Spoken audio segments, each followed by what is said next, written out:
ನಮಸ್ಕಾರ ಸ್ನೇಹಿತರೆ, welcome to my channel Padmasagar vlogs. ಇವತ್ತು ಫ್ಯಾಮಿಲಿ ಎಲ್ಲ ಹೊರಗಡೆ ಬಂದ್ವಿ. ಹೊರಗಡೆ ಎಲ್ಲಿಗೆ ಬಂದಿದ್ದೀವಿ ಅಂತ ಹೇಳಿದ್ರೆ, ನಂಜನಗೂಡಿಂದ ಸುಮಾರು ಒಂದು 5 ಕಿಲೋಮೀಟರ್ ಗುಂಡ್ಲುಪೇಟೆ ರೋಡು ಕಳಲೆ ಅನ್ನೋ ಒಂದು ಗ್ರಾಮ ಬರುತ್ತಲ್ಲ, ಅಲ್ಲಿಂದ ಲೆಫ್ಟಿಗೆ ಅಲ್ಲೇ ದೇವಸ್ಥಾನದ ಹೆಸರು ಬರೆದಿರ್ತಾರೆ, ಕೈವಲ್ಯ ದೇವಿ ದೇವಸ್ಥಾನಕ್ಕೆ ದಾರಿ ಅಂತ ಹೇಳಿ. ಅಲ್ಲಿಂದ ಸೀದಾ ಬಂದ್ವಿ. ತುಂಬ ಹಳೆಯ ದೇವಸ್ಥಾನ ಇದು, ರಾಜರ ಕಾಲದ ದೇವಸ್ಥಾನ. ಇಲ್ಲೆಲ್ಲ ಹೆಚ್ಚಿನಾಗಿ ಮಹಾರಾಜರುಗಳು ಬಂದು ಪೂಜೆ ಮಾಡಿಸ್ಕೊಂಡು ಹೋಗ್ತಾರೆ. ನಮ್ಮ ಮೈಸೂರಿನವರು ಎಲ್ಲ ಬಂದು. ನಾವು ತುಂಬ ವರ್ಷದಿಂದ ಹೋಗ್ಬೇಕಂತ ಅಂದ್ಕೊಂಡಿದ್ವಿ. ಯಾಕಂದರೆ ನಮ್ಮ ಮಾವ ಅವರು ಬಂದಂಥ ಟೈಮಲ್ಲಿ ಕ್ಲೋಸ್ ಆಗಿಬಿಟ್ಟಿತ್ತು. ನಾವೆಲ್ಲ ಒಂದು ಬಾರಿ ಬಂದಿದ್ವಿ, ತಾಯಿ ದರ್ಶನ ಕೊಟ್ಟಿರಲಿಲ್ಲ. ಹಾಗಾಗಿ ಇವತ್ತು ಬೇಗನೆ ಹೊರಡೋಣ ಅಂಥೇಳಿ ಬೇಗ ಬಂದ್ವಿ. ದೇವಸ್ಥಾನ ಓಪನ್ ಆಗಿತ್ತು 12:30. ಮಾರ್ನಿಂಗ್ ಓಪನ್ ಆದರೆ 12:30 ಕ್ಲೋಸ್ ಆಗುತ್ತೆ. ಹಾಗೆ ಅಂದ್ಕೊಂಡದೇ ಬೇಗ ಬಂದು ದೇವಿ ದರ್ಶನ ಮಾಡಿದ್ವಿ. ಇಲ್ಲಿ ಬಗ್ಗೆ ನಮ್ಗೆ ಅಷ್ಟಾಗಿ ಏನೂ ಗೊತ್ತಿರಲಿಲ್ಲ. ಅಲ್ಲೇ ಇದ್ದಂಥ ಪುರೋಹಿತರನ್ನು ವಿಚಾರಿಸ್ಕೊಂಡ್ವಿ, ಹೇಗೆ ಏನು ಅಮ್ಮಂದು ಕತೆ ನಮಗೇನು ಗೊತ್ತಿರಲಿಲ್ಲ. ಹಾಗಾಗಿ ಅವರೇ ಹೇಳ್ತಾರೆ, ನೀವು ಅದನ್ನು ಕೇಳಿಸ್ಕೊಳ್ಳಿ. ಎಷ್ಟು ಚೆನ್ನಾಗಿ ಹೇಳ್ತಾರೆ ಅಂದರೆ ತುಂಬ ವರ್ಣನೆ ಮಾಡಿದ್ದಾರೆ, ಕೇಳಿ ಅದ್ರ ಬಗ್ಗೆ. ದೇವಿ ಅಂತಂದರೆ ಚಾಮುಂಡೇಶ್ವರಿ ಯಾರನ್ನ ಸಂಹಾರ ಮಾಡಿದ್ದು ಮಹಿಷಾಸುರನಲ್ವಾ, ಅದೇ ತರ ಈ ಕೈವಲ್ಯ ದೇವಿಯು ಈ ಜಾಗದಲ್ಲಿ ರವಣಾಸುರ ಎಂಬ ರಾಕ್ಷಸ ತಪಸ್ ಮಾಡ್ತಾ ಇದ್ದಂತೆ. ಲೋಕ ಸಂಚಾರಿಗಳಾದ ನಾರದರು ಬರ್ಬೇಕಾದ್ರೆ ಈ ದುಷ್ಟಶಕ್ತಿ ಈ ಜಾಗದಲ್ಲಿ ತಪಸ್ ಮಾಡೋದಂತ ಗೊತ್ತಾಯ್ತು ಅವರಿಗೆ. ಅವಾಗ ಇದು ಕಪಿಲಾ ನದಿ ತೀರವಾಗಿರೋದ್ರಿಂದ ಅಲ್ಲಿ ಕಪಿಲಾ ಮಹರ್ಷಿಗಳ ಕುಟೀರ ಇತ್ತಂತೆ. ಅವಾಗ ಕಪಿಲಾ ಮಹರ್ಷಿಗಳ ಹತ್ರ ಹೋಗಿ ಹೇಳಿದಾಗ, ಇಂತಹ ದುಷ್ಟಶಕ್ತಿ ತಪಸ್ ಮಾಡ್ತಾ ಇದೆ, ಈ ತಪಸ್ಸನ್ನು ಹೇಗೆ ಭಂಗ ಮಾಡಬೇಕು ಅಂತ ಹೇಳಿ ಹೇಳಿದಾಗ, ಅವರ ದಿವ್ಯ ಶಕ್ತಿಯಿಂದ ಈ ತಾಯಿಯು ಮೋಹಿನಿ ರೂಪವಾಗಿ ಬಂದ್ಲು. ಆವಾಗ ಆ ರವಣಾಸುರ ಎಂಬ ರಾಕ್ಷಸನಿಗೆ ಹಾಗೂ ಆ ದೇವಿಗೆ, ಅಂದ್ರೆ ದೇವಿಯ ಮೋಹಿನಿ ರೂಪದಿಂದ ಆ ರಾಕ್ಷಸನ ತಪಸ್ ಮಾಡ್ತಾ ಭಂಗ ಆಯ್ತು. ಭಂಗವಾಗ ತಿಳಿದಾಗ ರಾಕ್ಷಸನಿಗೆ ದೇವಿಗೆ ಯುದ್ಧವಾಗಿ ರಾಕ್ಷಸನ ಸಂಹಾರ ಮಾಡಿದ್ಲು. ಆಮೇಲೆ ಈ ಜಾಗದಲ್ಲಿ ಅವಳು ಐಕ್ಯವಾದ್ಲು. ಲೋಕ ಕಲ್ಯಾಣಕ್ಕೆ ಒಳ್ಳೇದಾಗ್ಬೇಕು ಅಂತ ತಿಳಿದು ಕಪಿಲಾ ಮಹರ್ಷಿಗಳು ಹಾಗೂ ನಾರದರು ಈ ಜಾಗದಲ್ಲಿ ಈ ತಾಯಿಯ ಮೂರ್ತಿ ರೂಪವಾಗಿ ಸ್ಥಾಪನೆ ಮಾಡಿದ್ದಾರೆ ಅಂತ ಹೇಳಿ ಉಲ್ಲೇಖ. ಅದಕ್ಕೆ ಇಲ್ಲಿ ನೋಡಿದ್ರೆ ನಿಮ್ಗೆ ಒಳಗೆ ನಾ ಸೀರೆ ಉಡಿಸಿರೋದು ನಿಮ್ಗೆ ಕಾಣಿಸಲ್ಲ, ಇದು ರಾಕ್ಷಸರು ಅಂತ ಹೇಳ್ತಾರೆ. ಈ ತಾಯಿ ಅದನ್ನು ತುಳ್ಕೊಂಡು ಕೂತ್ಕೊಂಡು ನೆಲೆಸಿದ್ದಾಳೆ. ಅದಕ್ಕೆ ಇದಕ್ಕೆ ನಿಮ್ಗೆ ಏನು ಅಂದ್ರೆ ಕಲ್ಯಾಣೋತ್ಸವ ಆಗ್ಲಿ ಆ ತರದ್ದು ಯಾವುದೂ ಇಲ್ಲ. ವರ್ಷಕ್ಕೊಮ್ಮೆ ಅಂದ್ರೆ ಪಾಲ್ಗುಣ ಮಾಸದ 2ನೇ ಬುಧವಾರ ದಿವಸ ಈ ತಾಯಿಯ ಜಾತ್ರೆ ನಡೆಯುತ್ತೆ. ಅದು ಅರಸುಗಳು ಸುಮಾರು ಆ ಕಡೆ ಈ ಕಡೆ ಹಳ್ಳಿಯವರಿಗೆಲ್ಲ ನಡ್ಕೊಳ್ತಾರೆ. ಈ ತರ ಇದೆ. ಅಂದ್ರೆ ಅವ್ರಿಗೆ ಮನೆ ದೇವರು ಎಲ್ಲರೂ ಇದ್ದಾರೆ. ಅದೇ ಚಾಮುಂಡೇಶ್ವರಿ ಮೈಸೂರಿನ ಸಂಹಾರ ಮಾಡಿ ಚಾಮುಂಡಿ ಬೆಳೆದು ವಾಸ ಮಾಡಿದ್ದಾಳೆ.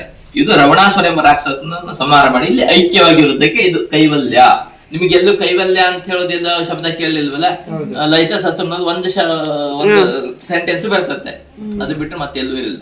ಅದ್ರ ಮೇಲೆ ಆಮೇಲೆ ಈ ಶ್ಲೋಕ ಆಗ್ಲಿ ಇದೆಲ್ಲ ಆಗಮದಲ್ಲೂ ನಮ್ಗೆ ಗೊತ್ತಿಲ್ಲ ಅದ್ರ ಬಗ್ಗೆ ಏನಿದೆ ಅಂತ, ಎಲ್ಲೂ ಸಿಗಲ್ಲ. ನಮ್ಮ ದೇಶದಲ್ಲಿ ಇಲ್ಲಿ ದಕ್ಷಿಣ ಭಾರತದಲ್ಲಿ ನಮ್ಗೆ ಇಲ್ಲಿದೆ ಅಂತ, ಉತ್ತರ ಭಾರತ ಎಲ್ಲೋ ಇದೆ ಅಂತ ಹೇಳಿ ಯಾರೋ ಒಬ್ರು ಹೇಳಿದ್ ಕೇಳಿದೀನಿ ಅಷ್ಟೇ. ಅದಕ್ಕೆ ಬಿಟ್ರೆ ಮತ್ತೆ ಏನು ಇಲ್ಲ ಆ ತರ. ಅದಕ್ಕಾಗಿ ಇದಕ್ಕೆ ಕಲ್ಯಾಣೋತ್ಸವ ಆಗ್ಲಿ ಜನರು ಹೇಳ್ಕೊಳ್ತಾರೆ. ಅದು ಕೆಲವರು ಇದು ಹೆಣ್ಣು ದೇವರು ನಂಜುಂಡೇಶ್ವರ ನಡ್ಕೊಳ್ಳೋರಿದ್ದಾರೆ, ಕೆಲವರು ಇದನ್ನ ಹೆಣ್ಣು ದೇವರು ಲಕ್ಷ್ಮೀಕಾಂತ ಕಳಲೆ ಊರೊಳಗಡೆ ಇದೆ ಅದು ನಡ್ಕೊಳ್ಳೋರಿದ್ದಾರೆ, ಹಾಗೆಲ್ಲ ಇದ್ದಾರೆ. ಕೆಲವರು ಮಹಾದೇಶನ ನಡ್ಕೊಳ್ಳೋರಿದ್ದಾರೆ. ಅವ್ರವ್ರಿಗೆ ಅನಿಸಿಕೆ ಅಂತ ಹೇಳ್ಕೊಂಡು ಬರ್ತಾ ಇದ್ದಾರೆ ಅಷ್ಟೇ. ಇಲ್ಲಿ ನಮಗೇನೋ ಅದು ಪ್ರೂಫ್ ಇಲ್ಲ. ಹಾಗಾಗಿ ಇದು ಕಲ್ಯಾಣೋತ್ಸವ ಆಗಲಿ ಆ ತರ ಏನು ಮಾಡಲ್ಲ. ಕೇಳಿದ್ರಿ ಅಲ್ವಾ, ಎಷ್ಟು ಚೆನ್ನಾಗಿ ತಾಯಿ ಕಥೆನ ಹೇಳಿದ್ರು. ತುಂಬ ಖುಷಿ ಆಯಿತು. ಅಲ್ಲಿಂದ ಬರ್ತಾನೆ ಅಲ್ಲೇ ನಗರಕ್ಕೆ ಹೋಗೋ ರೋಡು ಇದೇನು. ನಾನು ಈ ದೇವಸ್ಥಾನ ತೋರಿಸ್ತಾ ಇದ್ದೀನಿ. ಪರಶುರಾಮ ದೇವಸ್ಥಾನ ಇದೆ ಅಲ್ವಾ ನಂಜನಗೂಡಿನಲ್ಲಿ, ಅಲ್ಲಿಂದ ಲೆಫ್ಟಿಗೆ ಒಂದು ಕಾವಲಿ ಬರುತ್ತೆ. ಅದೇ ಕಡೆ ಮುಂದೆ ಬಂದರೆ ಬನ್ನಾರಿ ಅಮ್ಮನ ಶುಗರ್ ಫ್ಯಾಕ್ಟ್ರಿ ಬರುತ್ತಲ್ಲ, ಅಲ್ಲಿಂದ ಮುಂದೆ ಬರುತ್ತೆ ಗೋಣಹಳ್ಳಿ ಅಂತ ಬರುತ್ತೆ. ಇಲ್ಲಿ ಈಗ ಲಾಸ್ಟ್ ವೀಕಲ್ಲಿ ಜಾತ್ರೆ ಆಗಿತ್ತು. ನಮ್ಮ ಮೈಸೂರಿನಲ್ಲಿರುವಂಥ ಉತ್ನಳ್ಳಿ ಅಮ್ಮ ಅಂದು ಏನು ಜಾತ್ರೆ, ಅವತ್ತೇ ಇಲ್ಲೂ ಕೂಡ ಜಾತ್ರೆ ಆಗಿರುತ್ತೆ. ನಮಗೆ ಗೊತ್ತೇ ಇರಲಿಲ್ಲ. ಅಂದರೆ ನಮ್ಮ ಚಿಕ್ಕತ್ತೆಯವ್ರ ಫ್ಯಾಮಿಲಿಯಲ್ಲಿ ಹಬ್ಬ ಮಾಡ್ತಾರೆ. ನಾವು ನೋಡಿರಲಿಲ್ಲ ದೇವಿನ. ನಮ್ಮ ಅತ್ತೆಯವ್ರಿಗೆ ಹೇಳಿದ್ವಿ ಒಂದು ಸಲ ನೋಡೋಣ ಅಂತ. ಹಾಗಾಗಿ ಅವ್ರು ಕರ್ಕೊಂಡು ಬಂದರು. ನೋಡಿ ಅದು ಜಾತ್ರೆ ಆಗಿತ್ತಲ್ವ, ತೇರು ಹಾಗೆ ಇತ್ತು. ಯಾಕಂದರೆ ರಿಪೀಟ್ ಮತ್ತೆ ಒಂದು ಚಿಕ್ಕ ಜಾತ್ರೆ ಆಗುತ್ತಂತೆ ಮಂಡೆ.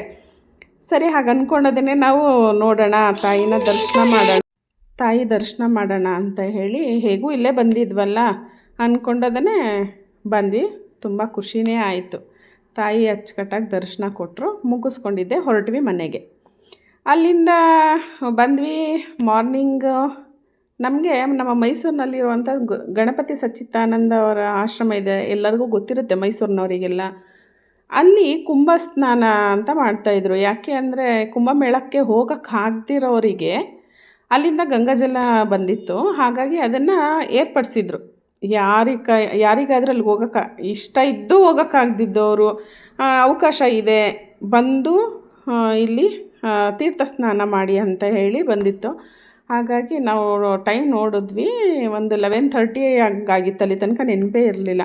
ಸೊ 12 ಕ್ಲೋಸ್ ಆಗೋದಿತ್ತು. ಸರಿ ಹೊರಟಿದ್ದೆ. ಮಕ್ಳಿಗೆ ಫುಲ್ ಖುಷಿ, ನೀರಲ್ಲಿ ಮುಳುಗ್ತೀವಿ ಅಂದ್ರೆ ಖುಷಿ, ಫುಲ್ ರೆಡಿ ಆಗಿಬಿಟ್ಟಿದ್ವಿ. ನಮ್ಗೆ ಐಡಿಯಾನೇ ಇರಲಿಲ್ಲ ಮತ್ತೆ ಅಲ್ಲಿಗೆ ಹೋಗಲೇಬೇಕಂತ. ದೇವಸ್ಥಾನಕ್ಕೆ ಹೋಗೋ ಇದರಲ್ಲಿ ಮತ್ತೆ ಫ್ಲೆಕ್ಸ್ ನೋಡಿ ನೆನಪಾಗಿ ಹಾಗೆ ರೆಡಿಯಾಗಿದ್ವಿ, ಹಾಗೆ ಹೊರಟೇ ಬಿಟ್ವಿ. ನಾವು ಯಾವುದೇ ಥರ ಮೊದಲೇ ಡ್ರೆಸ್ಗಳೇನು ತೊಗೊಂಡಿರಲಿಲ್ಲ. ಸರಿ ಇನ್ನೇನು ಮಾಡೋಕ್ಕಾಗಲ್ಲ, ಬಿಸಿಲು ಹೇಗೂ ಚೆನ್ನಾಗಿ ಬರ್ತಾ ಇತ್ತಲ್ಲ, ಹಾಗೆ ಡ್ರೈ ಆಗುತ್ತೆ ಅಂತ ಹೇಳ್ಕೊಂಡು ಹೋದ್ವಿ. ನನ್ನ ಮಗಳಿಗೆ ನೀರಿನಲ್ಲಿ ಹೆಚ್ಚಿರ್ಬೇಕಂತ ಇಷ್ಟ, ನನ್ನ ಮಗನಿಗೆ ಫುಲ್ ಚಳಿ. ಆ ಬಿಸಿಲಿನಲ್ಲೂ ಅಂಥ ಚಳಿ ಇತ್ತು, ಬಟ್ ತುಂಬ ಡಿಸಿಪ್ಲಿನಾಗಿತ್ತು. ಎಷ್ಟು ನೀಟಾಗಿ ಮೇಂಟೈನ್ ಮಾಡಿದ್ದಾರೆ ಅಂದರೆ, ನಾವು ನಿಜವಾಗ್ಲೂ ಕುಂಭಮೇಳಕ್ಕೆ ಹೋಗಿದ್ರೂ ಇಷ್ಟು ನೆಮ್ಮದಿಯಾಗಿ ನಾವು ಮುಳುಗ್ತಿದ್ವೋ ಇಲ್ಲೋ ಗೊತ್ತಿಲ್ಲ. ಯಾಕಂದರೆ ಈಗ ಆಲ್ರೆಡಿ ನ್ಯೂಸಲ್ಲೆಲ್ಲ ನಾವು ನೋಡಿಬಿಟ್ಟಿದ್ದೀವಿ. ಇಲ್ಲಿ ಅಷ್ಟು ನೀಟಾಗಿ ನಮಗಷ್ಟು ನೆಮ್ಮದಿ ಆಯಿತು. ನಾವು ಅಲ್ಲೋಗಿ ಏನು ಮುಳುಗಬೇಕಂತ ಅಂದ್ಕೊಂಡಿದ್ವೋ ನಮ್ಗೆ ಇಲ್ಲೇ ಆಗಿದ್ದು, ನಮ್ಗದೊಂದು ತುಂಬಾ ಖುಷಿ ಆಯಿತು. ಫೈನಲಿ ನನ್ನ ಮಗನಿಗೆ ಮುಳುಗಿಸಿ ಕಳಿಸಿದ್ರು. ಯಾಕಂದರೆ ಅವ್ನು ತುಂಬ ಚಳಿ ಅಂತ ಇದು ಮಾಡ್ತಾಯಿದ್ದ. ಅವನನ್ನು 3 ಸಲ ಮುಳುಗಿಸಿ ಕಳಿಸಿದ್ರು. ನೆಕ್ಸ್ಟ್ ನಮ್ಮ ಮನೆಯವರು, ನನ್ನ ಮಗಳಿಗಂತೂ ಫುಲ್ ಖುಷಿ. ಅವಳಿಗೆ ಸ್ವಿಮ್ ಮಾಡಬೇಕು ಅಂತ ಹಿಡ್ಕೊಬಿಟ್ಟಿದ್ಲು. ಅವ್ರ ಅಪ್ಪನ ಜೊತೆ ಹಂಗೂ ಬಿಡದೆ. ಮತ್ತು ನಾನು ಹೋಗೋದಿತ್ತು, ನಾನು ವೀಡಿಯೋ ಮಾಡ್ತಿರೋದ್ರಿಂದ ಅವ್ರು 3 ಫಸ್ಟ್ ಕಳಿಸಿದ್ದೆ. ನೆಕ್ಸ್ಟ್ ನಮ್ಮ ಮನೆಯವ್ರು ಬಂದಮೇಲೆ ಹೋಗೋಣ ಅಂತ ಹೇಳಿ. ಅವಳಿಗೆ ಎಷ್ಟು ಖುಷಿ ಇತ್ತು ಅಂದರೆ, ನನ್ನ ಮಗನಿಗೂ ಸ್ವಿಮ್ ಮಾಡೋದಕ್ಕೆ ಇಷ್ಟ, ಬಟ್ ಅಲ್ಲಿ ತುಂಬ ಡೀಪ್ ಇತ್ತು. ಒಂದು 5 ಅಡಿ ತನಕ ಬರ್ತಾಯಿತ್ತು, ನನಗೆ ಕತ್ತಿಗೆ ಬರ್ತಿತ್ತು. ಬಟ್ ಆಗಲಿಲ್ಲ ಅವನಿಗೆ. ಅವನು ತುಂಬ ಹೆದ್ರುಕೊತಾ ಇದ್ದ, ಯಾಕಂದರೆ ಅಷ್ಟು ಕೋಲ್ಡ್ ಇತ್ತು ವಾಟರ್. ಬಿಸಿಲು ಇದ್ದರೂ ಕೂಡ ತುಂಬ ಕೋಲ್ಡ್ ಇತ್ತು. ಅಲ್ಲೇ ಮಧ್ಯದಲ್ಲೇ ನೋಡಿ ಶಿವಲಿಂಗ ಕೂರಿಸಿದ್ರು. ಅದನ್ನು ನೋಡೋಕೆ ಎಷ್ಟು ಚೆನ್ನಾಗಿ ಕಾಣಿಸ್ತಾ ಇತ್ತು. ಅವ್ರು ಹೇಳ್ತಾಯಿದ್ರು, ನೋಡಪ್ಪ ಸ್ವಿಮ್ ಬಂದರೆ ಮಾತ್ರ ಕೆಳಗಿಲ್ಲ, ಬೇಡ ಅಂತ. ಅವ್ರು ನನ್ನ ಕೇಳಿದ್ರು ಸ್ವಿಮ್ ಬರುತ್ತೆ ಅಂತ ಹೇಳಿದೆ. ಬಟ್ ಆದರೂ ನನಗೆ ಭಯ ಆಗ್ತಾಯಿತ್ತು ಅಲ್ಲಿ ಇಳಿಯೋದಕ್ಕೆ. ಯಾಕಂದ್ರೆ ನಮ್ಗಳಿಗೆಲ್ಲ ನೀರಂದರೆ ತುಂಬಾ ಭಯ. ನನ್ನ ಹೈಟ್ ಇದ್ರೂ ನನಗೆ ಅದ್ರ ಮುಂದೆ ನಡ್ಕೊಂಡೇ ಹೋಗೋಕ್ಕಾಗಲಿಲ್ಲ. ಅದಕ್ಕೆ ನಾನು ಏನು ಮಾಡಿದೆ, ಅವನ್ನ ಬೇಡಪ್ಪ ಹೋಗು ಮೇಲೆ ಅಂದರೆ ಅವ್ನು ಕೇಳ್ತಾನೆ ಇರಲಿಲ್ಲ ಇಳಿತೀನಿ ಅಂತ. ಬಟ್ ಅವನ್ನ ನಾನು ಗ್ರಿಪ್ ಮಾಡೋದಕ್ಕೆ ನನಗೆ ಬರ್ತಿರಲಿಲ್ಲ ನೀರೊಳಗೆ, ನಾನೇ ತೇಲೋಂಗೆ ಆಗ್ತಿತ್ತು. ಅವನು ತುಂಬ ಹಠನೇ ಮಾಡ್ದ.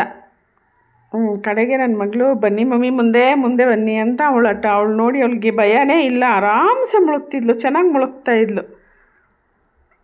ಆ ಮಧ್ಯ ಶಿವಲಿಂಗ ಕೂರಿಸಿರೋದ್ರಿಂದ ಏನೋ ಒಂಥರ ವೈಬ್ರೇಷನ್, ನಮಗೆ ಒಳ್ಳೆಯದಾಗುತ್ತೆ ಅನ್ನೋ ಒಂದು ಕಾನ್ಫಿಡೆನ್ಸ್ ಜಾಸ್ತಿ ಆಗ್ತಾಯಿತ್ತು. ನನಗಂತೂ ತುಂಬಾ ಅದು ತಡ್ಕೊಳಕ್ಕೆ ಆಗಲಿಲ್ಲ, ಅಂಥ ಒಂದು ಎಕ್ಸೈಟ್ಮೆಂಟ್ ಇತ್ತು. ಯಾಕೆ ಅಂದರೆ ಕುಂಭಮೇಳ ಅಂತ ಮೈಂಡಲ್ಲಿ ಕೂತ್ಬಿಟ್ಟಿತ್ತು ಲಾಸ್ಟ್ ಮಂತಿಂದನೂ. ಏನೋ ಒಂಥರ ಸಮಾಧಾನ ಅನ್ನಿಸ್ತು ಫೈನಲಿ ಅಲ್ಲಿ ಮುಳುಗಿ ಎದ್ದ ಮೇಲೆ. ಅಲ್ಲಿ ಮತ್ತು ಆ ಚಳಿ ಆಗ್ತಾ ಇರಲಿಲ್ಲ. ನಾನು ಅದಕ್ಕೆ ಬಿಡಮ್ಮ, ನಾನು ಇಲ್ಲೇ ತಲೆ ಮೇಲೆ ಹಾಕ್ಕೊಂಡು ಹೋಗಲ್ಲಿ ನಿಂತ್ಕೋತೀನಿ. ಅಲ್ಲಿ ಮತ್ತು ಒಂದು ಅವಕಾಶ ಇತ್ತು, ಏನಂದರೆ ಈ ವಯಸ್ಸಾದವರಿಗೆ ಮತ್ತು ಯಾರಿಗೆ ಆಗೋದಿಲ್ಲ ಅವರಲ್ಲಿ ಬಂದು ನಿಂತರೆ ತಲೆ ಮೇಲಿಂದನೇ ನೀರು ಬೀಳೋದು. ಅದಕ್ಕೆ ನಾನು ಅಲ್ಲೇ ಹೋಗ್ತೀನಿ ಅಂತ ಹೇಳಿ ಅವಳನ್ನ ಬಿಟ್ಟೆ ನಾನು. ನೀನು ಬೇಕಿದ್ರೆ ಇಲ್ಲೇ ಸ್ವಿಮ್ ಮಾಡ್ಕೊಂಡಿದ್ದು ಬಿಡು, ನಾನು ಹೋಗ್ತೀನಮ್ಮ, ನನ್ನ ಕೈಲಿ ಆಗೋದಿಲ್ಲ ಅಂಥೇಳಿ. ನನ್ನ ಮಗ ಬೇರೆ ತುಂಬ ಹಠ ಮಾಡೋಕ್ಕೆ ಶುರು ಮಾಡಿದ, ನಾನು ಸ್ವಿಮ್ ಮಾಡ್ತೀನಿ ಅಂತ. ನನಗೆ ಭಯ ಇತ್ತು, ನನಗೆ ಅಷ್ಟು ಬಿಟ್ಟು ಹೋಗೋಕ್ಕೆ ಮನಸ್ಸು ಬರ್ತಿರಲಿಲ್ಲ. ಅವನ್ನ ಕರೆದಿದ್ದೆ, ನಡಿ ಮೇಲೆ ಹೋಗೋಣ ಅಂಥೇಳಿ ಕರ್ಕೊಂಡೇ ಹೋದೆ. ಆ ಕಡೆ ಹೋಗೋಣ ಅಂದರೆ ನೀವು ಬನ್ನಿ ಅಂತ ಹೇಳ್ತಾನೆ, ಬರ್ತೀನಿ ಇರು ಅಂದರೆ ಇವಳು ಬಿಡ್ತಿರ್ಲಿಲ್ಲ. ಅವಳಿಗೆ ನನ್ನನ್ನು ಎಲ್ಲಿ ಮೇಲೆ ಕರ್ಕೊಬಿಡ್ತಾರೋ, ಆಟ ಆಡೋದಕ್ಕೆ ಬಿಡಲ್ಲ ಅನ್ನೋ ಖುಷಿ. ಆ ಫ್ರಾಕು ಹೆವಿ ಇದ್ರೂ ಅವಳು ನಾನು ಹಿಂಗೆ ಆಟ ಆಡ್ತೀನಿ ಅಂದ್ಕೊಂಡು ಶುರು ಮಾಡಿದ್ಲು. ಸರಿ ನಾನೇನು ಮಾಡಿದೆ, ಇಲ್ಲಿಂದ ಮುಳುಗಿದ್ದೆ, ನನಗೆ ಆಗ್ತಾ ಇರಲಿಲ್ಲ. ಆ ಸೈಡ್ ಬಂದು ಅಲ್ಲಿ ನಿಲ್ತೀನಿ, ನೀನು ಹಾಗೇ ಬಾ ಅಂತ ಹೇಳಿದೆ. ಯಾಕಂದರೆ ಬೇರೆ ಮಕ್ಕಳೆಲ್ಲ ಸ್ವಿಮ್ ಮಾಡ್ತಾಯಿದ್ರು, ಅದೊಂದು ಧೈರ್ಯ ಇತ್ತು, ಏನೂ ಅನ್ನೋದಿಲ್ಲ ಅವರು ಅಂತ.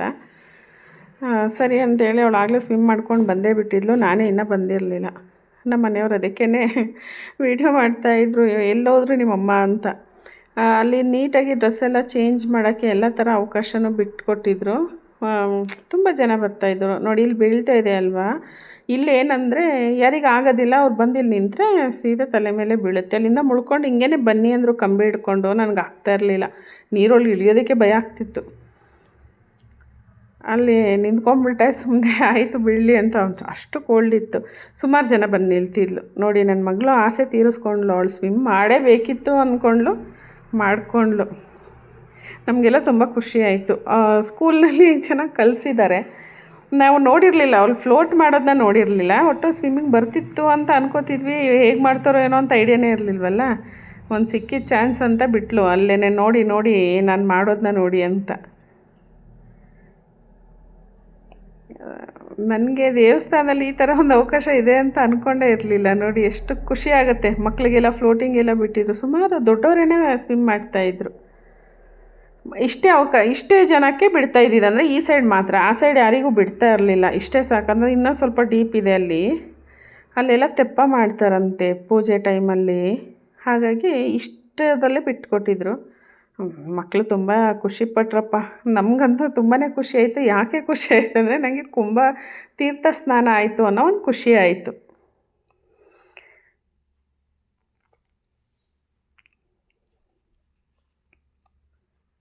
ಇಲ್ಲಿಂದ ಇಲ್ಲೇ ಮುಂದೆನೇ ಎಷ್ಟು ಸ್ನಾನ ಇಲ್ಲೆಲ್ಲ ಮಕ್ಕಳೆಲ್ಲ ಮಾಡಿಕೊಂಡು ಅವ್ರು ಎಷ್ಟೊತ್ತಿರ್ತಾರೆ, ಯಾರಿಗೇನು ಇದೇ ಮಾಡ್ತಿರ್ಲಿಲ್ಲ ಅವರು. ಆದರೆ ಹೆಚ್ಚು ಏನಾದರೂ ಸ್ವಿಮ್ ಬರಲಿಲ್ಲ ಅಂದು ಮಕ್ಳಿಗೆ ಮಾತ್ರ ಬಂದ್ಬಿಡಿ ಅಂತ ಕೂಗ್ತಾಯಿದ್ರು ಅಷ್ಟೇ. ಅಲ್ಲೆಲ್ಲ ತೀರ್ಥ ಸ್ನಾನ ಆದಮೇಲೆ ಇಲ್ಲಿ ಲಿಂಗ ಇಟ್ಟಿದ್ರು. ನಮ್ಮ ಕೈಯಿಂದನೇ ಅಭಿಷೇಕ ಮಾಡಿಸ್ತಾಯಿದ್ರು. ವಿಭೂತಿ ಜೊತೆ ತೀರ್ಥದ ಜೊತೆ ಕೊಟ್ಟು ಒಬ್ಬೊಬ್ಬರಿಗೂ ಒಂದೊಂದು ಕಪ್ ಕೊಟ್ಟಿದ್ರು. ಅದರ ಮುಖಾಂತರ ಮಾಡ್ತಿದ್ವಿ. ಇಷ್ಟ ಆಗಿತ್ತು ಇವತ್ತಿನ ವ್ಲಾಗ್.